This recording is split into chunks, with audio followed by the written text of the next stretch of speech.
Okay, excuse me. Today's lesson covers chapter 12, section 1 out of our book. It is adding and subtracting matrices. Um, to know when your next quiz and upcoming test, be sure to look on our class calendar and it will give you that information. Okay, so first off, we are talking about adding and subtracting matrices. So we need to define, I need to define what a matrix is. So a matrix is a rectangular array of numbers that can be added and subtracted just similarly to real numbers.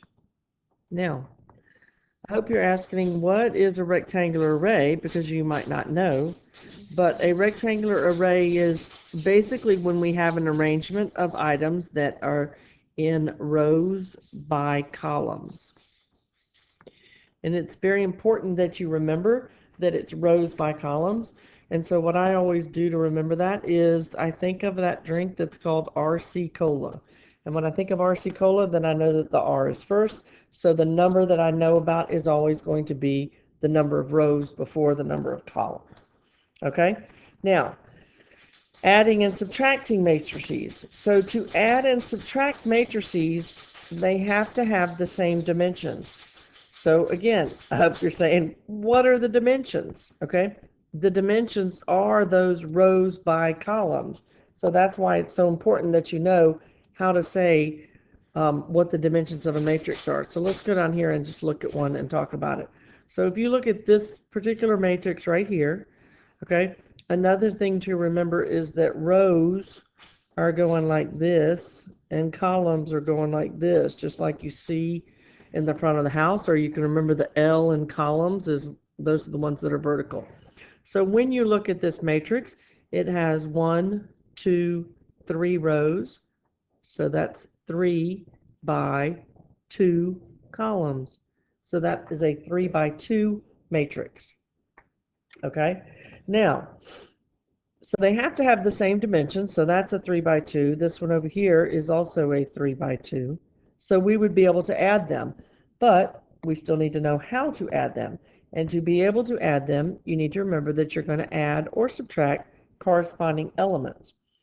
And what are corresponding elements? Corresponding elements are elements that are in the same position in each matrix.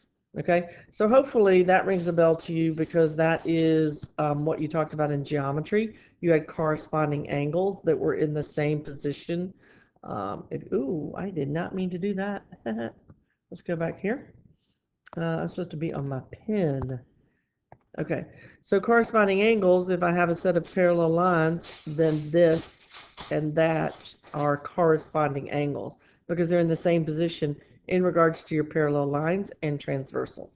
So here is an element. So the next thing I need to talk about is what is an element. I have a matrix A, and then if you see all the elements, each of these is an element with a little letter A, big B to name the matrix, little letter B to name each element. But what you got to pay attention to is the little subscript down below, and that tells you that you want the element that is in row 1 and column 2. So if I'm looking at this matrix right here and I said what element is, nope, it wouldn't be that. What element is B32? Then you would know that that is in matrix B. Go to row 3 and column 2. So that would be the number 5. If I asked you for A sub 2, 1, then you would go to matrix A, you would go to the second row, first column, and you would see that that element is -3. So that's how you answer that question. So corresponding elements are in the same position, which means they're in the same row and the same column. So that should be enough for us to get started on our first example. And that's going to, not what I want to do, look like this. So I have two matrices. We already determined that they were both 3 by 2s, and I'm going to add them. So to add them, all right, a 3 by 2 and a 3 by 2, I'm adding corresponding elements. So it's going to be a 3 by 2. And what I do is I generally put blanks here to let me know what the dimensions are, what the size of my matrix is going to be. So in this case, if I have a 3 by 2 and a 3 by 2, I'm going to end up with a 3 by 2. And then I am just going to add the corresponding elements. So that's first row, first column. First row, first column is going to be -15. Okay? Then if I go to the next one, first row, second column, first row, second column, 25. Okay? And then we'll go to the second row. Usually they picked it up after that, but if you pause now, and then do the rest of it on your own, and then start the video back and see how you do. Then it should be -3 plus 2, which is -1. And then you have 5 plus -4, which is 1. And then we have -1 plus -1 is -2. And 10 plus 5 is 15. So that is what we get when we add A plus B. Now let's go subtract A minus B. I don't need to write that again, it's A. All right, so A minus B, we're doing the exact same thing, okay?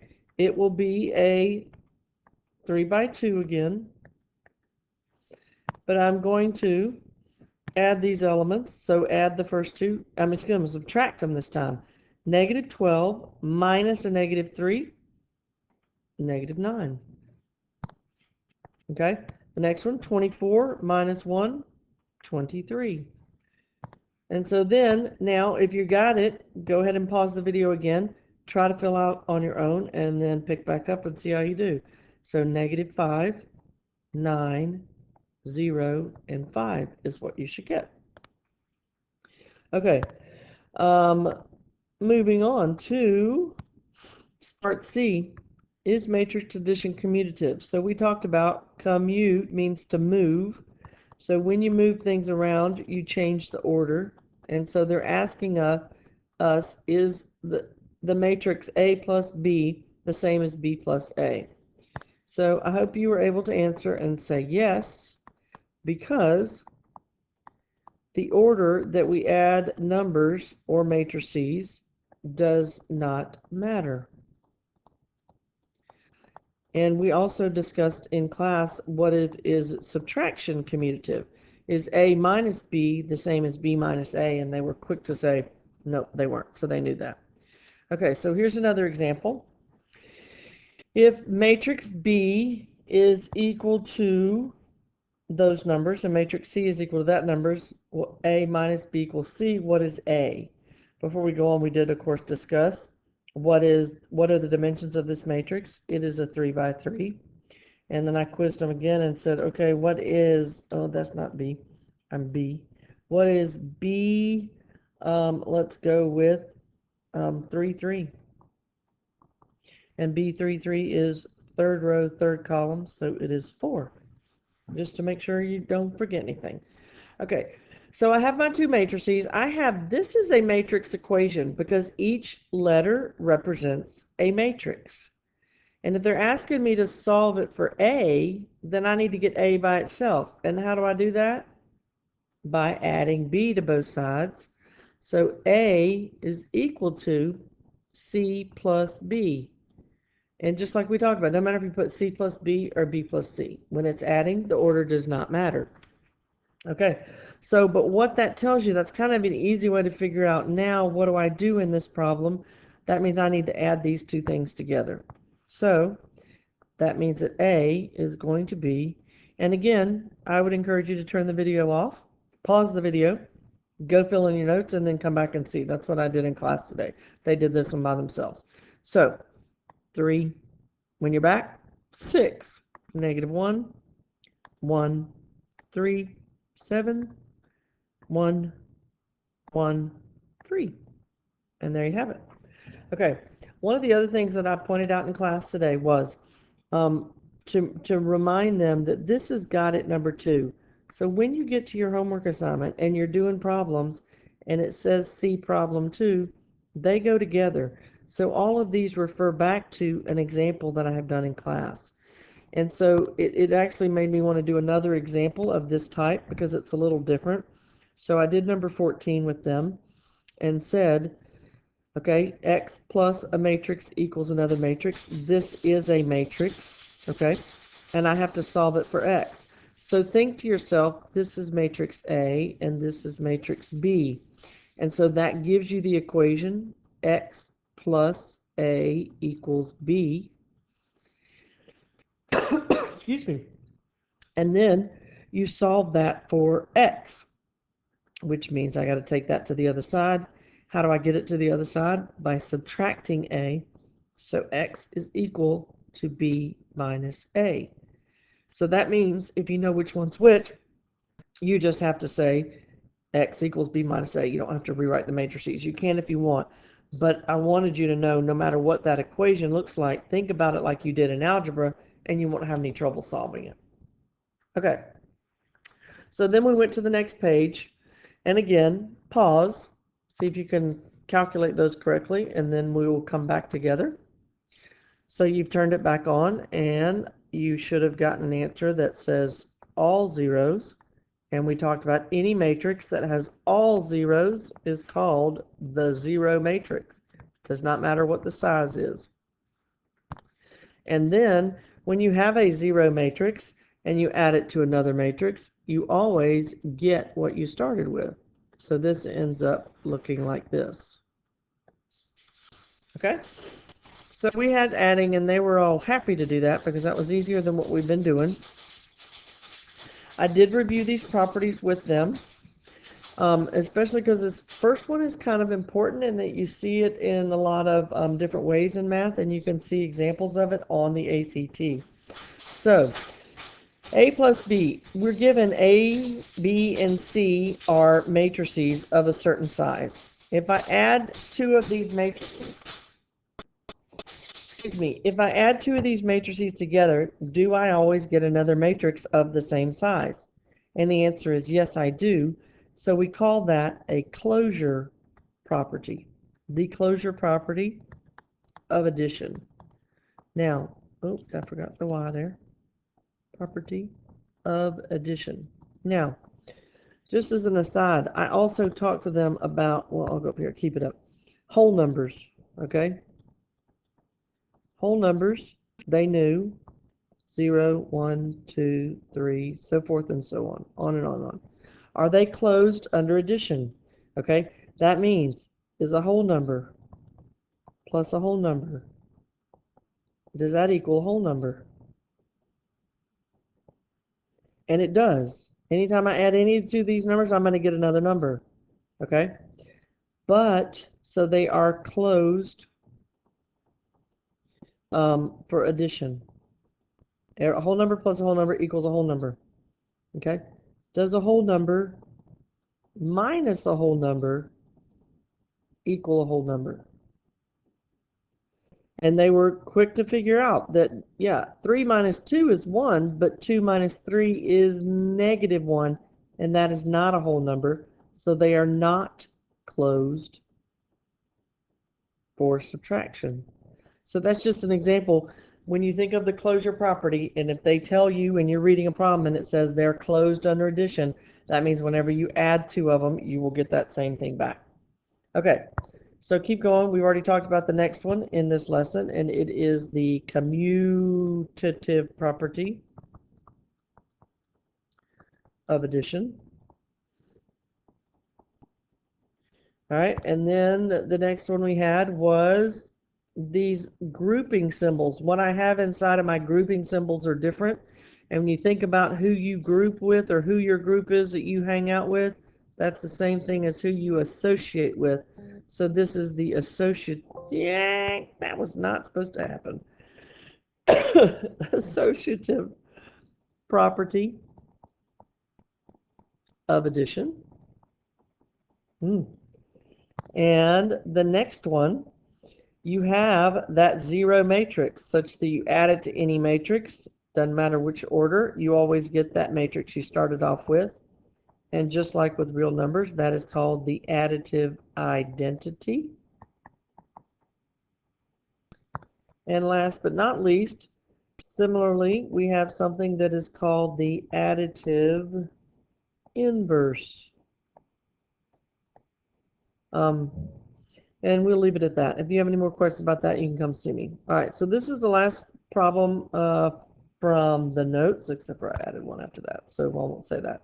All right, this question says, what are the values of x, y, and z that make the following equations true? So you just have to remember that if two matrices are equal to each other, then that means that the corresponding elements have to be equal. So that means that x, oh my goodness, hold on one second. So sorry about that. So x plus 3 equals 9. Come on. So then everybody knew easily that x was equal to 6. Okay? When you do these problems in your homework that refer to problem number 4, y'all, the answer is not a matrix. The answer is what does each variable equal. Okay? So keep that in mind. All right, the next one. I need to find y.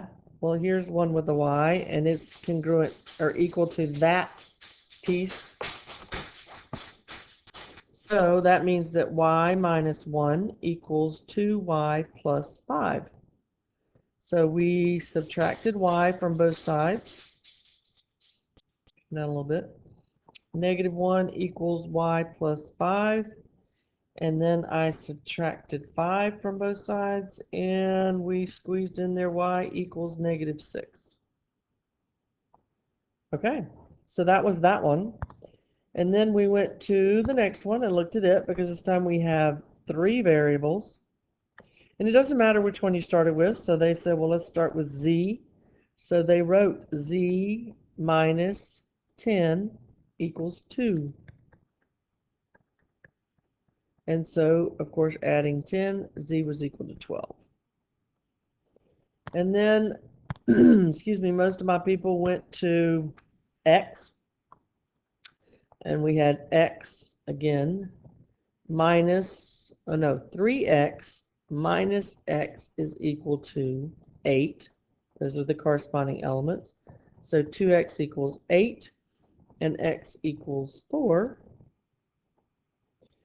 And then the last one we had was the y. And here are your y, 0, and that, and that. And they gave us this equation, 0 minus 2y plus 6 equals 4y plus 12. So I wrote this down and asked everybody if this was okay, and they said yes, because I wanted to make special note of you're subtracting this whole expression, so you have to put parentheses around this if you want to get the right answer, because this negative goes to both parts of that. So that means negative 2y minus 6 equals 4y plus 12. Yes, I'm going to add 2y. Negative 6 equals 6y plus 12. And then they told me to subtract 12. Negative 18 equals 6y. And then they divided by 6, and we had y equals negative 3. So there we solved for all of the variables. So again, when you have this kind of problem, and we'll go to the next page. Okay, there we see them right here. 17. Don't give me a matrix, just tell me what each variable, x equals what, y equals what, z equals what. Okay. I do want to talk about, I added some other problems. QC stands for Quality Core, which is more of what you might see on an ACT type problem. So I added those in there. And what I needed to mention, or just to see, you can have fractions within your matrices, no problem. Okay. But something that you might not have remembered, so I decided to review it before people did their homework. When you see something, I don't want that color. When you see something like this, okay, then we have 3 square roots of 3, and that's not what that says.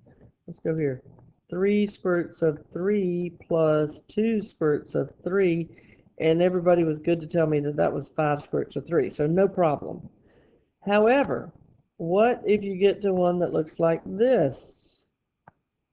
Okay, those are corresponding elements. So how are you going to handle that one? Okay, so that's negative 2 square roots of 6 plus the square root of 24. You cannot combine those like you have it. unless you buy that calculator that I told you to buy, that will do it for you. If not, you have to come over and remember that 24 is 4 times 6, and the square root of 4 is 2. So that means I can bring that one out, and this becomes 2 square roots of 6. So negative 2 square roots of 6 plus 2 square roots of 6 is 0. Do not write square roots of 6. That's the same thing. Okay, this and this, but they have opposite signs, so when you combine them, you get 0. So, just a little help, and if you have any questions on anything, please don't hesitate to come see me or email me. Thank you very much.